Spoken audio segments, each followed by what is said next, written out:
সব কিছু কিন্তু বিদেশে আমি টাকা কামাইতে ঠিকই গেছি, কিন্তু আমি বাংলাদেশে সব পালাই ফেলাইছি। এবং কি মনে করেন, আমি আজকে আমার মেয়ের এরকম পরিস্থিতি বা আমার এরকম ক্যামেরার সামনে বইতে হইব, আসতে হইব, কথা বলতে হইব, আমি কোনোদিন ওটা কল্পনা করি নাই যে আমি কোনো সময় ক্যামেরার সামনে আসবো বা আপনাদের সাথে আমি কথা বলবো, এমন কোনো আমার ইচ্ছে ছিল না, আশা ছিল না। আমি কোনোদিন জেল, আজব, কোর্ট আমি এসব কোনোদিন চোখেও দেখি নাই, কিন্তু আমার মেয়ের কারণে আজকে আমি এই যে গাইতে পাইতে হয়েছি।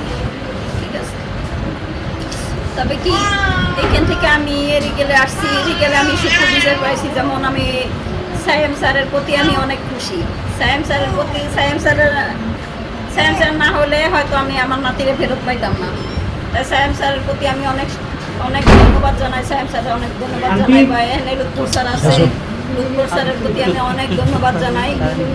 কিন্তু গেলে আমার সব কর্মকর্তা সবাই আমার সহযোগিতা করছে, সবাই আমার ই করছে, আমি সবার প্রতি সুক্রিয়া জানাই।